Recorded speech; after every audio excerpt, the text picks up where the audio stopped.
Lining का मतलब होता है सपोर्ट। लाइनिंग का मतलब होता है सपोर्ट। जो हम माइनिंग में, अंडरग्राउंड माइन में जो सपोर्ट लगाते हैं, उस वही सपोर्ट को यहाँ पे शाफ्ट सिंकिंग में, शाफ्ट सिंकिंग में हमको क्या करना पड़ता है, साइड में सपोर्ट करना पड़ता है, यहाँ पर ऐसे। इसको हम लोग लाइनिंग बोलते हैं actually. That what is the lining, ये क्वेश्चंस बनता है, ठीक है ना। अब यहाँ पे परमानेंट लाइनिंग हम कब करते हैं?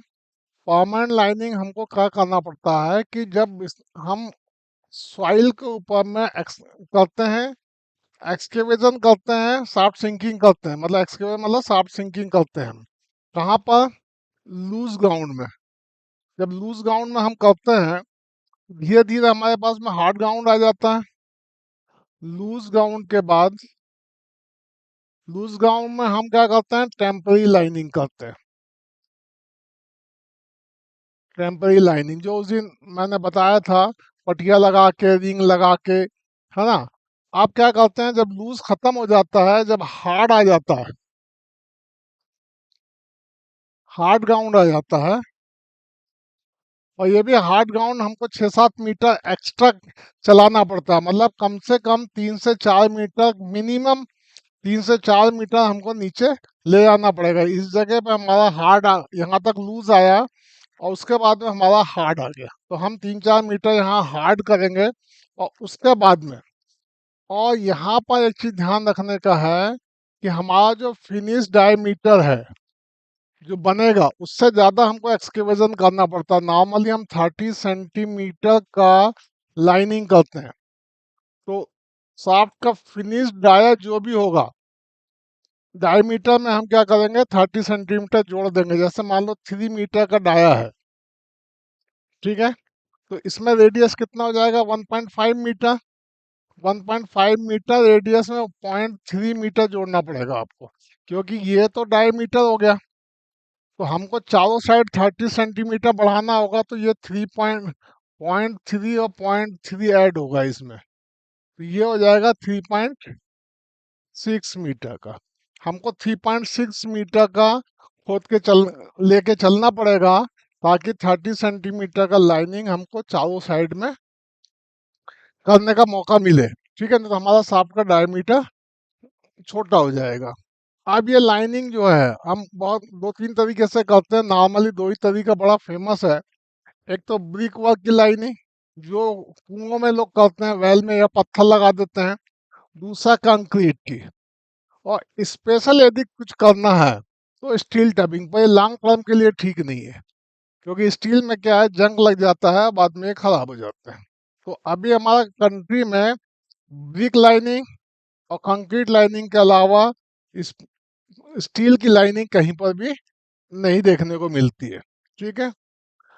देखिए यहाँ लिख भी रहा है कि ये कॉमन प्रैक्टिस है, ठीक है। ब्रिक वर्क की लाइनिंग हमारी कॉमन प्रैक्टिस है। माइनिंग गुरुजी ऐप लेकर आ गया है सुपर 60 बैच। जूनियर ओरमैन माइनिंग सदा रिक्रूटमेंट एग्जाम की तैयारी करने के लिए एवं डीजेएमएस के द्वारा ली जाने वाली ओवरमैन एवं माइनिंग की परीक्षा की भी तैयारी करने के लिए यह कोर्स को लॉन्च किया गया है। यह कोर्स 24 जून से चालू हो रहा है।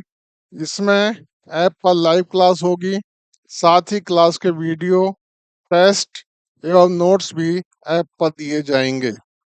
और जब तक कॉम्पैक्ट ग्राउंड नहीं आ जाता, तब तक हम इसको क्या करते हैं, इसी तरीके से हम चलते रहते हैं। और नीचे में हम क्या करते हैं कि अब आपको 0.3 से 0.4 मीटर का लाइनिंग करना होता है। अब देखिए इसके अंदर में, इसको छोड़ दीजिए, मैं आगे चलता हूँ, यहाँ समझा देता हूँ। ये देखिए, ये है लाइनिंग, ठीक है ना। अब इसको हम क्या करते हैं, आपने स्केप फोल्ड देखा था, उस दिन मैंने बताया था कि स्केप फोल्ड होता है। ये स्केप फोल्ड में, इसको समझ लीजिएगा, इसकी भाषा छोड़ दीजिए, इसको समझ लीजिए होता क्या है ये पूरा का पूरा। तो स्केप फोल्ड जो होता है, ये शाफ्ट के ऊपर में एक तो हमारा लीड होता है, जिसको हमको शाफ्ट का कवर बोलते हैं। शाफ्ट का कवर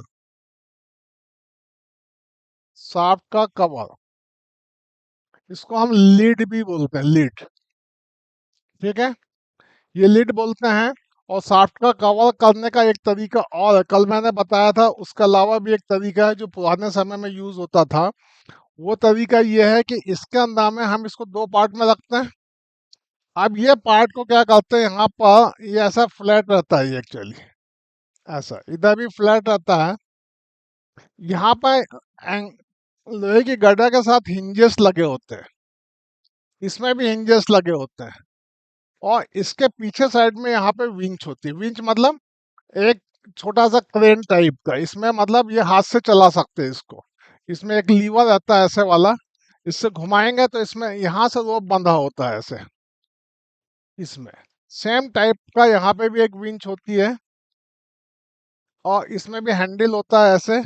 इसको ऐसे घुमाते जाएंगे और यहाँ पे बंधा होता है रोप, ये इसमें। ठीक है, तो अब रोप बंधा होता है यहाँ पर, इस जगह पर। जैसे इसको घुमाते हैं तो ये क्या होता है, ऐसा जो है ये ऐसे खड़े हो जाता है, ऐसे। इधर का भी जो है यहाँ ऐसा है, ये ऐसे खड़ा हो गया। और आपका रोप यहाँ से ऐसा चला गया, ऐसा। और ये विंच यहाँ पे ऐसे है, तो अब क्या होगा, ये ढक्कन पूरा खुल गया आपका। ये कॉमन प्रैक्टिस है इंडिया में, इज द कॉमन प्रैक्टिस।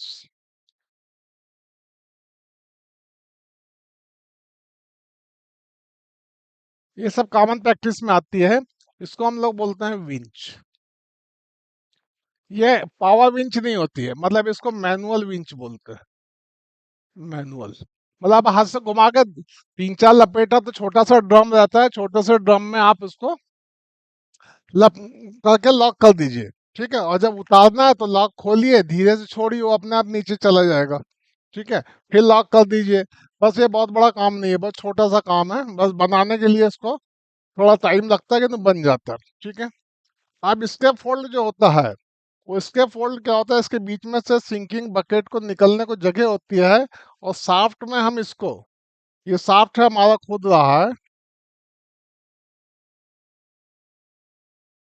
इसको हम यहाँ पे विंच के सहारे इसको लटकाते हैं, रोप के सहारे। चार रोप रहते हैं, इसके ऊपर में आदमी जाके खड़ा होके साइड की लाइनिंग करता है। जैसे हमारा मिस्त्री होता है ना घर बनाने के लिए, वो क्या करता है, जब दीवार बनाना होता है तो यहाँ क्या करता है, नीचे तक तो ठीक है, हाइट पुल गया उसका, उसके बाद हाइट ऊपर करता है, तब क्या करता है, यहाँ पर ऐसा लकड़ी का छोटा बल्ली इस टाइप का, मतलब 100 mm 150 mm डाया का जो है, लकड़ी का रोल बोलते हैं उसको ना, ब्लॉक, टॉक्स या जो भी बोलते हैं। इसके ऊपर में क्या करता है, वो इस तरीके से रख के इसके ऊपर चाली लगा देता है, और इसके ऊपर खड़े होकर काम करता है।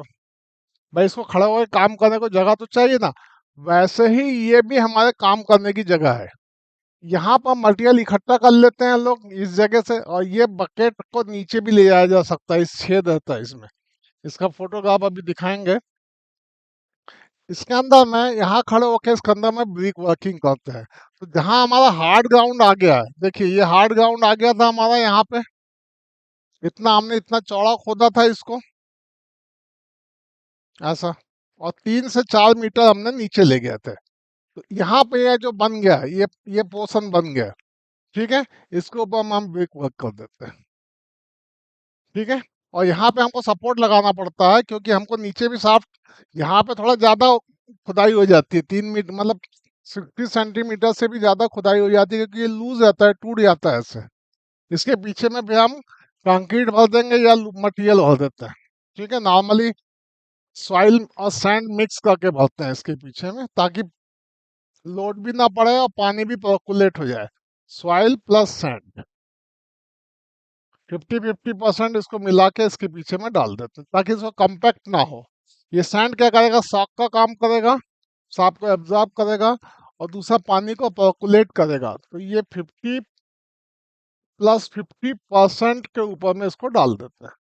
अलग अलग डाल देते हैं, कोई कानून नहीं है, बट ये प्रैक्टिस है। ये साफ सिंकिंग में खोदने के लिए बहुत ज्यादा कानून नहीं है।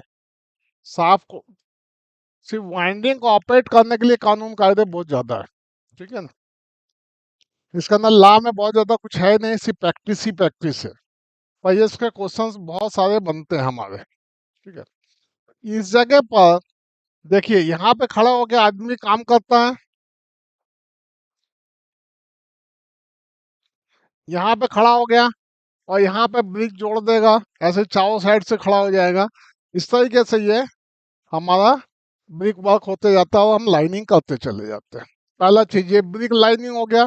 कंक्रीट का लाइनिंग करने के लिए आपको अलग तरीका होगा, वो मैं बताऊंगा अभी। देखिए, ये देखिए, ये आपका ब्रिक वर्क का लाइनिंग हो गया है। इसको-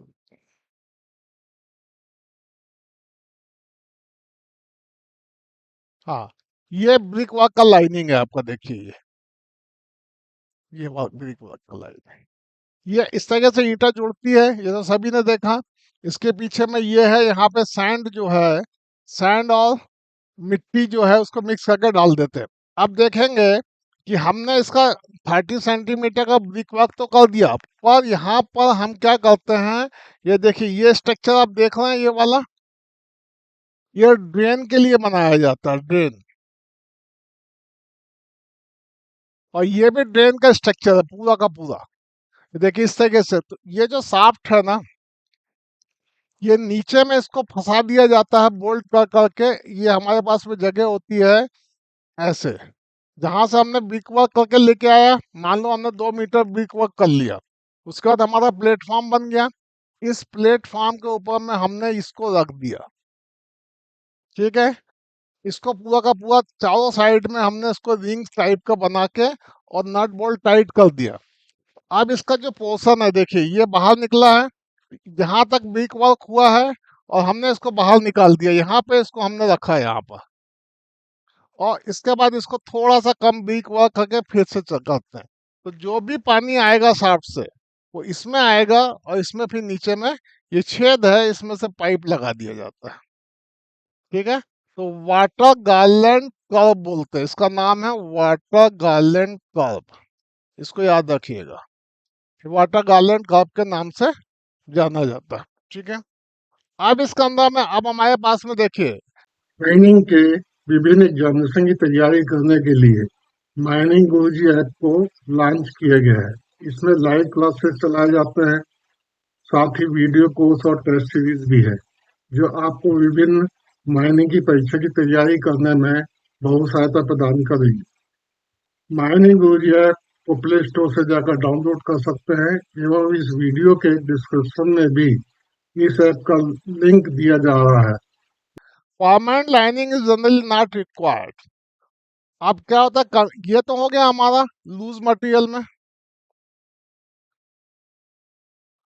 बट जहां पे हार्ड आ गया, बहुत ही हार्ड आ गया, तो वहां पे लाइनिंग की जरूरत नहीं पड़ती है। आपने वेल्स में देखा होगा, बहुत गहरे वेल्स में 3 4 5 मीटर तक लोग ब्रिक वर्क करके जोड़ देते हैं, उसका नीचे छोड़ देते हैं, वो पत्थर गिरता भी नहीं है ऐसे भी।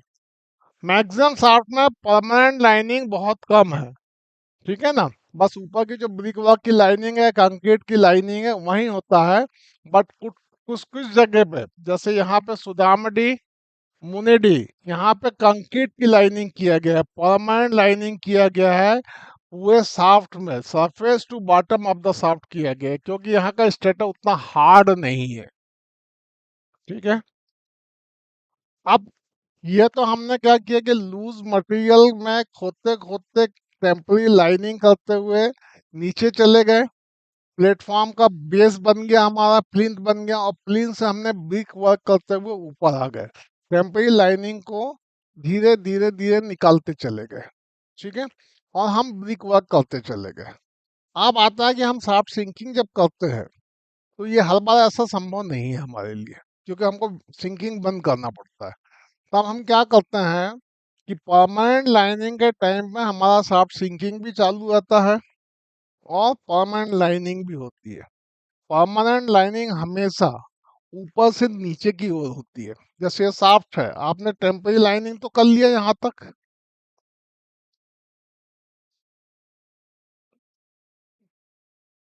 ये ब्रिक वर्क कर लिया यहाँ पर।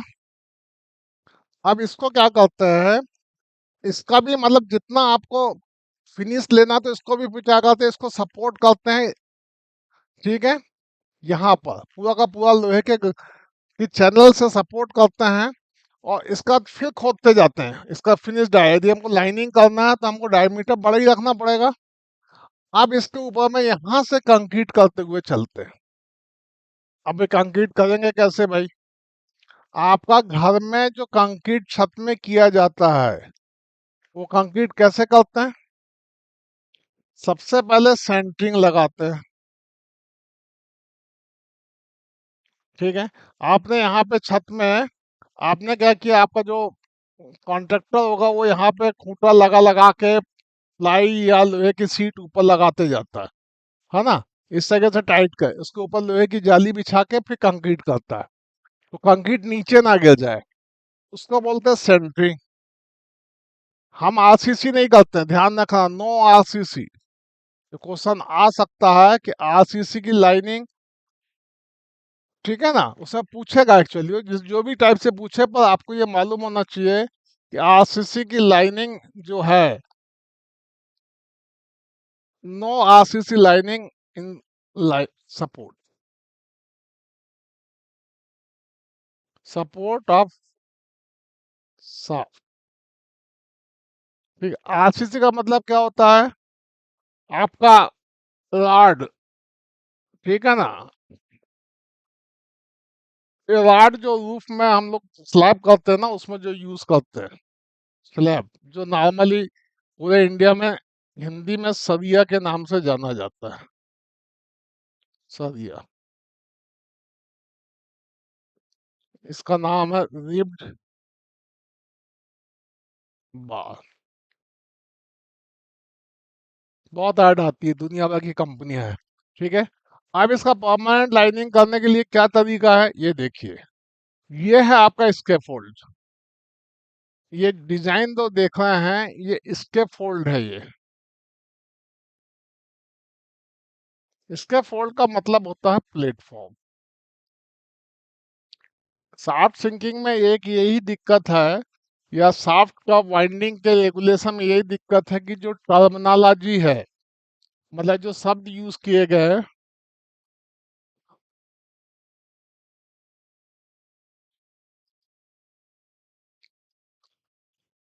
ये डिफरेंट डिफरेंट डिफरेंट है। मतलब हमारे नॉर्मल इंडियन लैंग्वेज से हटके है ये, ठीक है ना। इसीलिए हमको, हमें यहाँ प्लेटफॉर्म लिखने में पता नहीं क्या प्रॉब्लम थी, उसको उसने स्केप फोर्ड लिख दिया। असली क्या है, सब टोटल जो सिस्टम है माइनिंग का, वो यूके से ही पैदा हुआ है, और कहीं नहीं था दुनिया में। और इन लोगों ने दुनिया में मैक्सिमम कंट्री में शासन किया है, तो माइनिंग को भी इन्हीं लोगों ने पूरे दुनिया में, दो चीज इन्होंने बहुत ज्यादा फैलाई है, माइनिंग और दूसरा ट्रेड। बाकी चीज तो जो कुछ किया उन्होंने किया ही किया, किंतु माइनिंग और ट्रेन, ये दो चीज को पूरी दुनिया में ये लोगों ने ही फैलाया है, ठीक है। इन्हें अपने मतलब के लिए फैलाया है, माइनिंग का मिनरल निकाल के ट्रेन से ट्रांसपोर्ट करके शिप में लोड करके भाग के लेके भाग गए इंग्लैंड, ठीक है। और कुछ यहाँ भी डेवलपमेंट किया। तो देखिए इसका अंदर में ये इसका डिजाइनिंग से हमको मतलब नहीं है, आप कुछ भी बना सकते हैं। ये लोहे का एक फ्रेम बनाइए गोल वाला पूरा, ठीक है ना, इसका अंदर कोई स्टैंडर्ड नॉर्म्स नहीं है। एक गोल ऐसा फ्रेम बनाइए, बीच में इसका अंदर में चैनल या लोहे के गार्डर्स जो भी आपको डालना डाल दीजिए, बीच में खाली जगह रखिए, जो किसके लिए, सिंकिंग बकेट के लिए। सिंकिंग बकेट कौन, सिंकिंग बकेट मतलब जो मटेरियल लेके आएगी, ठीक है ना, ये सिंकिंग बकेट के लिए है। अरे सॉरी,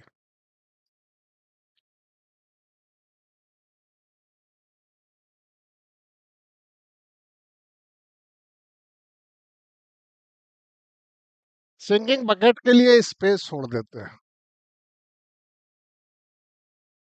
ये स्पेस, ठीक है ना। एक मिनट यार, होल्ड करना।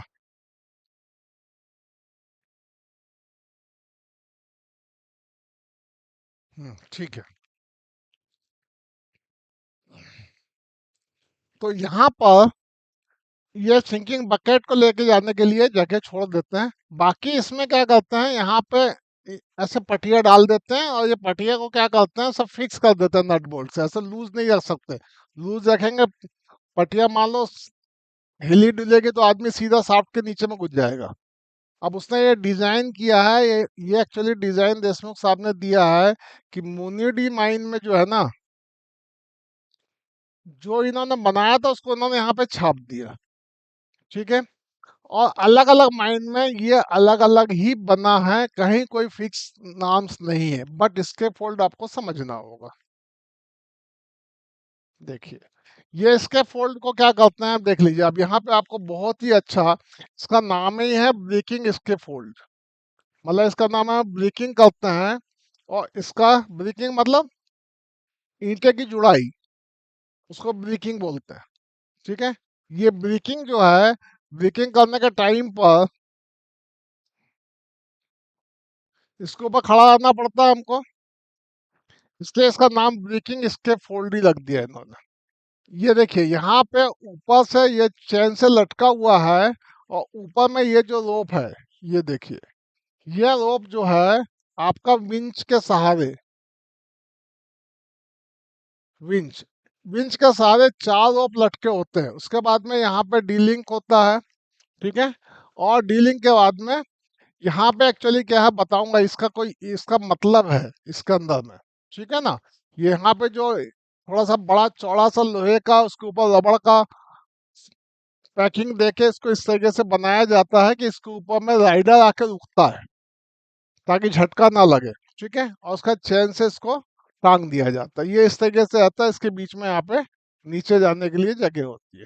और बकायदा इसको बहुत मजबूत बनाना पड़ता है, और नहीं तो ये कहीं टूट टूट गया तो फिर आदमी मरना ही है। ठीक है।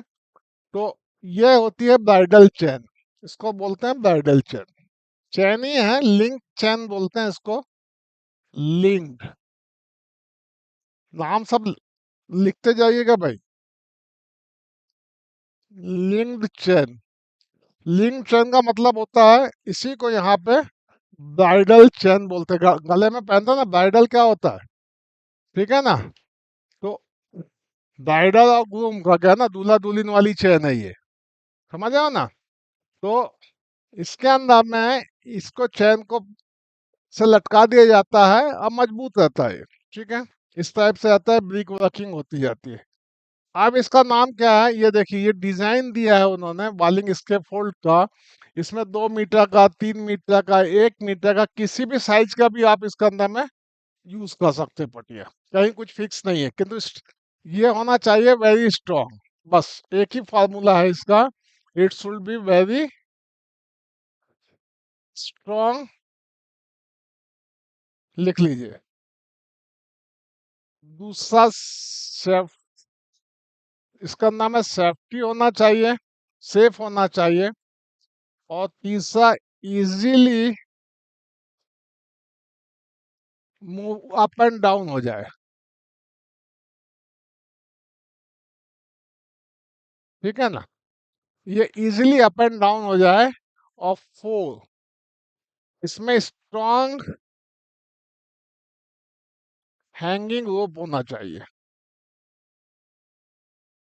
पता चला रोप ही टूट गया, हैंगिंग रोप होना चाहिए।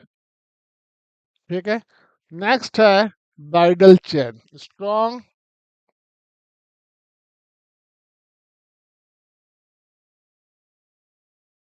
ब्राइडल चेन होना चाहिए। ठीक है। इतना चीज होना चाहिए इसके अंदर में। ये इसके फोल्ड का बारे में है। इसके फोल्ड का डिजाइन जो भी रखो आप, इसका फंडामेंटल है एक सर्कुलर में। फंडामेंटल है कि इसका, इसके फोल्ड,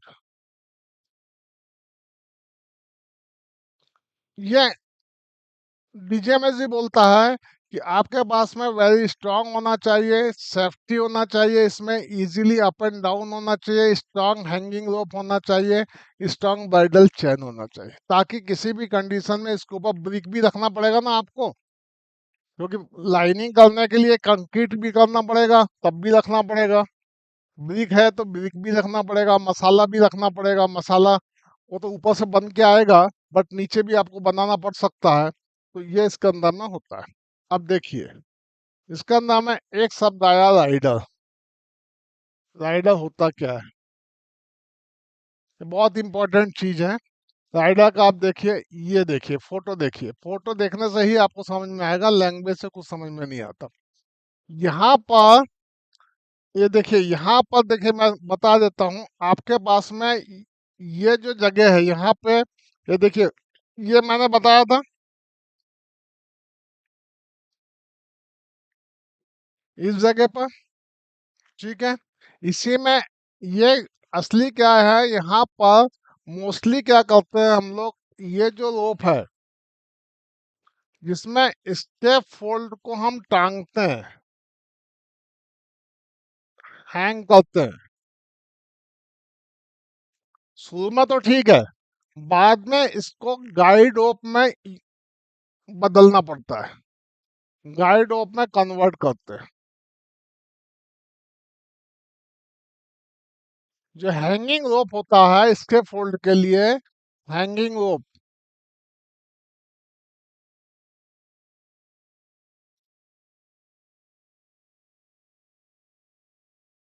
ये हैंगिंग रोप को बाद में आपको क्या करना पड़ता है, गाइड रोप में कन्वर्ट करना पड़ता है इसको। गाइड रोप में कन्वर्ट नहीं करोगे तो फिर गाइड रोप जाएगा कहाँ? अब हमने इसको इस जगह पे नीचे में हमने इसके फोल्ड लगा दिया। देखिए, ये ब्राइडल, ये जो पोर्शन था हमने पिछला देखा है ना, और उसके बाद में यहाँ पे चैन है, ये ब्राइडल चैन है। ब्राइडल चैन के नीचे में इस जगह पे हमारा क्या है, इसके फोल्ड है।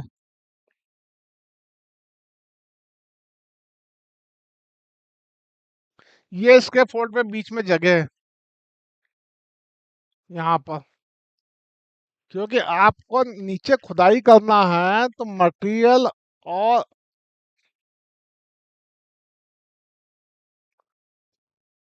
मटेरियल को ट्रांसपोर्ट करना है, नीचे ले जाना होगा। सपोर्ट मटेरियल, जो भी मटेरियल है ना, नीचे लेके जाना पड़ेगा। दूसरा, मक, कल मैंने बताया भी था, MQ वाला, ये दूसरा फार्मूला है। और मेन, ये तीन चीज का ट्रांसपोर्ट हमको करना पड़ता है। मटेरियल, मक, ठीक है ना, गलत लिखा गया। मक स्पेलिंग MUCK, मक मतलब डेब्रिस, मतलब जो ब्लास्टिंग किया हुआ मटेरियल निकलता है उसको मक कहते हैं, ब्लास्टेड मटेरियल। मैं हर छोटे छोटा चीज भी आपको बता दे रहा हूँ। ब्लास्टेड मटेरियल, इसमें आपको एग्जाम में आसानी से सफलता हासिल हो सकती है यदि आपने देशमुख साहब का किताब बढ़िया से पढ़ लिया, तो 10-15 क्वेश्चन इसके अंदर में आते ही हैं। वो डायरेक्ट आए चाहे इनडायरेक्ट आए, पर है रिलेटेड इसी से। और जिन्होंने देशमुख का किताब नहीं पढ़ा है, वो आदमी, वो लोग सब 80, 75, 80, 70 में फंस जाते हैं। ठीक है, हमारा क्लास का रिजल्ट भी इसीलिए अच्छा रहा है। अब देखिए, इसके अंदर में क्या होता है कि इस जगह पर, अब यहाँ पे क्या है, स्केप फोल्ड है, स्केप फोल्ड टंगा हुआ है। अब हमको क्या करना पड़ता है, सिंकिंग बकेट, ये जो क्लीवी है, ये हुक को क्लीवी बोलते हैं, इसका टर्मिनोलॉजी समझते जाइए। हुक, आपने बिल्डिंग बनाते देखा होगा, क्रेन ऊपर मटेरियल लेके जाती है ना, वो बकेट में रख के ऐसे ही ले जाती थी। ये क्लीवी में हम बकेट को फंसा देते हैं यहाँ पर, ऐसे बकेट को फंसा दिया हमने। ठीक है। अब होता क्या है कि अब यदि हम इस जगह पे गाइड रोप नहीं देंगे तो क्या होगा, हमारी बकेट हिलते डुलते ऊपर जाएगी और पूरा मटेरियल ऊपर से नीचे गिराते हुए लोगों का सिर के ऊपर में गिर जाएगा। ठीक है। ऐसी जगह पे क्या करते हैं हम लोग कि ये जो गाइड रोप है, अब देखेंगे, ये गाइड रोप, 4 गाइड रोप हैं। अब ये प्लेटफॉर्म है यहाँ, ये प्लेटफॉर्म के नीचे गाइड रोप जा नहीं सकता क्योंकि प्लेटफॉर्म इसको रोक देगा। तब हम क्या करते हैं कि जब ये ऊपर से रोप आता है, ऊपर से जब नीचे रोप आता है बकेट को लेकर, तो इसके साथ में ये स्ट्रक्चर भी चलता है। ये स्ट्रक्चर देखिए आप, ये स्ट्रक्चर कैसा है, इसका डिजाइन देखिए इसी में गाइड रोप के चारों कोने में ये फंसा हुआ है।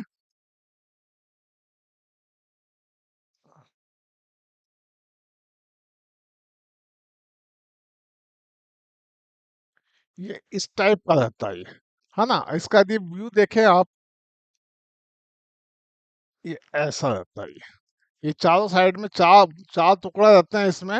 ये देखिए चार ऐसा दिख रहा है, एक एक साइड में दो दो बार दो दो जगह फंसा होता है ये, ठीक है। दो नीचे और दो ऊपर, तो ये चारों फंस गए। अब इसमें क्या होता है कि इसमें होल होते हैं और इसमें भी होल होता है। इस जगह पर इसमें से रोप पास हो सकता है, ठीक है। देखिए इसका नाम है, एक कौन दिया हुआ कौन कैरियर है ये के, बताऊंगा इसका फायदा क्या है, ठीक है ना। आप इसको ध्यान से देखिए, ये जब राइडर नीचे आता है, ये रोप नीचे आता है तो क्या होता है, पूरा का पूरा लेके नीचे चला जाता है यहाँ पर, एकदम नीचे आ गया। यहाँ से निकल गई बकेट।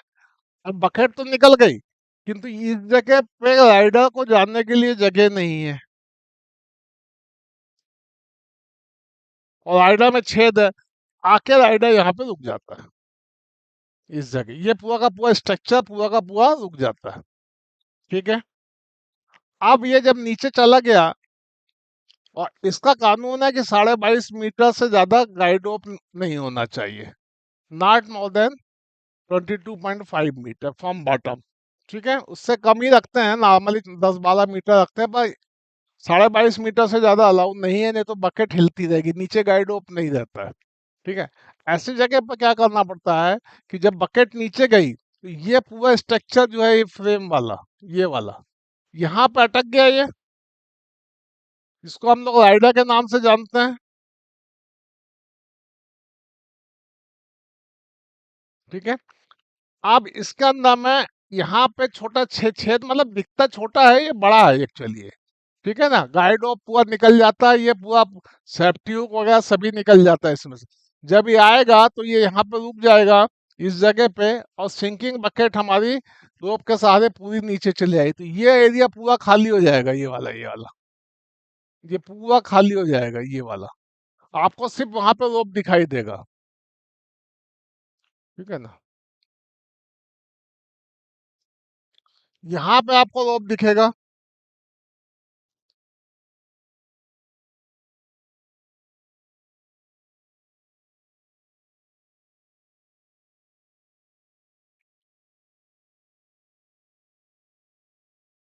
हाँ, यहाँ पे आपको सिर्फ रोप दिखेगा इस जगह पे। ये पूरा चला जाएगा तो यहाँ पे सिर्फ रोप दिखेगा, समझा, ये जगह पे। अब रोप चला गया। अब क्या होगा कि जब वापस ही आएगा, ठीक है, क्योंकि ये तो राइडर के नीचे में है, देखिए ये पोर्शन राइडर के नीचे में है, ये वाला पोर्शन और ये वाला पोर्शन राइडर के होल के नीचे में है, ये ध्यान रखिएगा।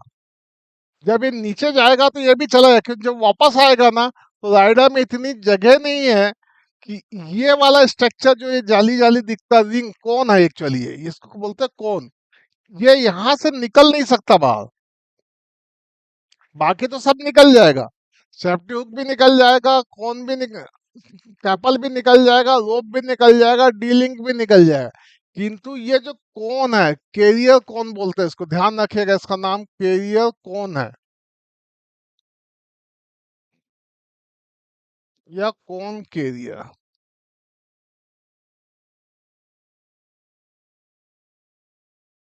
ये कौन के यहाँ से कौन कैरियर बाहर नहीं निकल सकता।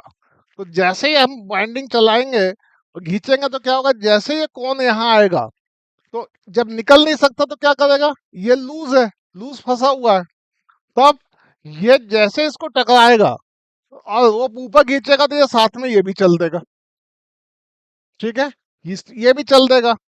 इसके नीचे में सिंकिंग बकेट है, तो कुल मिला के ये गाइड का काम करेगा, ठीक है। गाइड का जो हमारा केज फंसता है गाइड रोप में, सेम यहाँ पे केज का पोर्शन फंस जाएगा, और नीचे बकेट ऊपर चली जाएगी, है ना। तो उससे हमारा वाइब्रेशंस नहीं होता, एक्सेलरेशन नहीं होता, और बकायदा बकेट हमारी ऊपर चली जाती है। ऊपर जाने के बाद में फिर से नीचे आ जाती है, ये चलती रहता है प्रैक्टिस, ठीक है ना। तो ये इसके अंदर में है। और ये स्पाइडर भी लगाते हैं हम लोग, तो स्पाइडर का यूज जो करते हैं हम लोग, ये सरफेस में काम आता है, हेड गियर में। ठीक है, यहाँ पे काम नहीं आता ये।